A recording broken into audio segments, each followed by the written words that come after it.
Hello again and welcome to part 7 of my country station build on my Trainz a New Era route.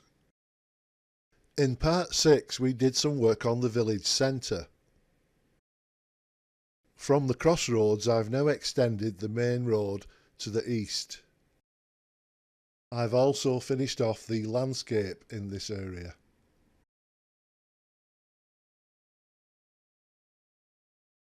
The road that exits our village to the south is on a slope, which again makes it tricky regarding houses. I'm using houses that have splines.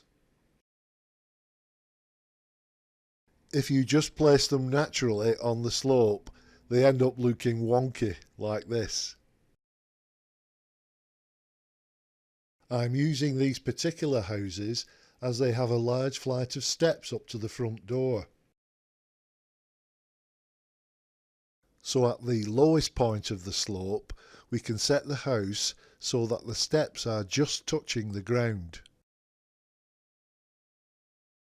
We can now copy the height of the spline point and make the other side the same so that the house is now level.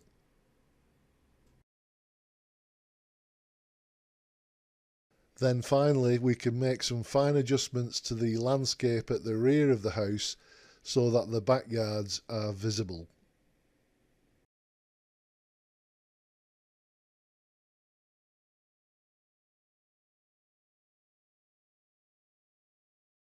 Moving back to the centre of our village, I want to place some traffic lights at the crossroads, and I've laid out in the church grounds the assets that we will need.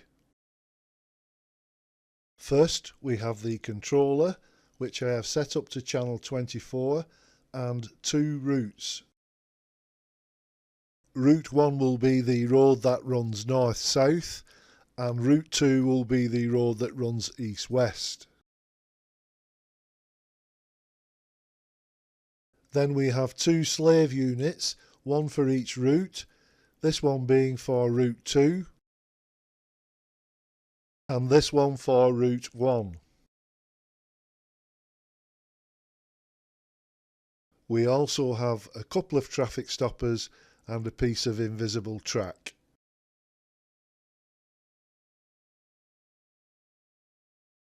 I've already set in position the 8 traffic lights that we will need, making sure that they are set to channel 24 and the correct route. We also need to configure the lights to the desired sequence. OK, let's make a start by removing the two centre sections of road.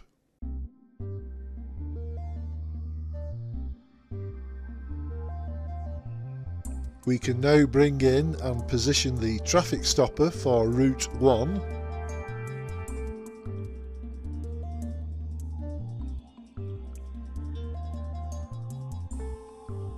And then connect both sides to the road.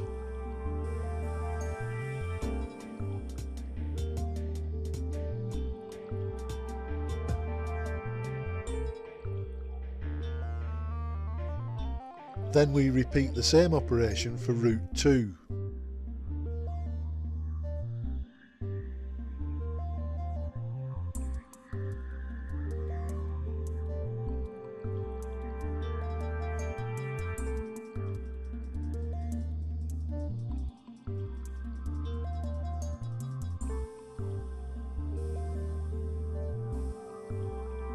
Once we are happy with the position of the traffic stoppers and the road, we can now bring in and position the slave units, and then connect them with some invisible track.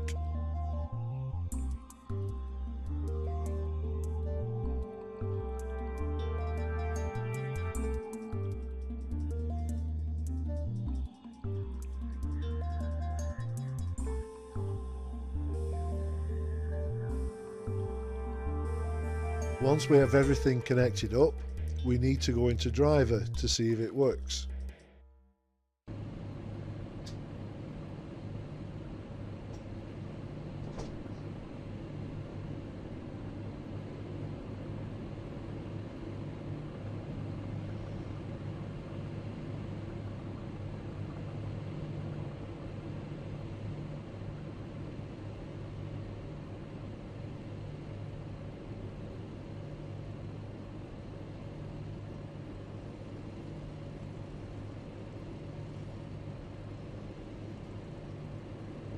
Well, that seems to work really well.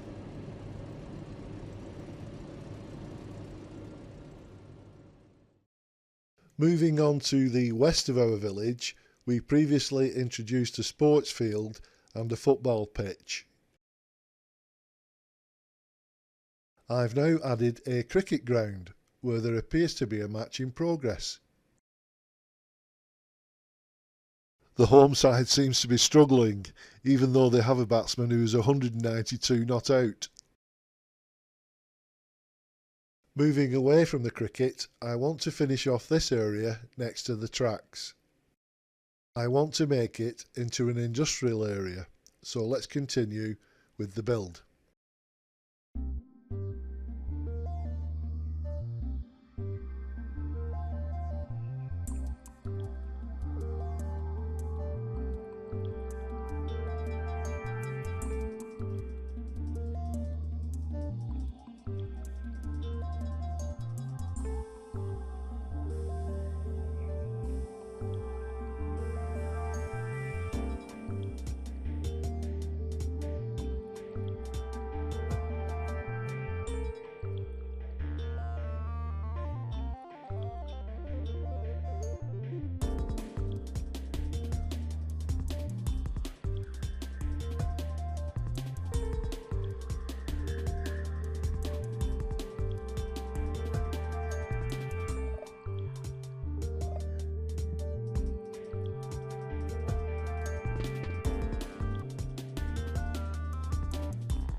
Well, that just about completes the industrial area and also this session. I hope to see you in part 8 when we continue the build. I'll just finish off as usual with some selected images from this session, but for now it's bye from me and thank you very much for watching.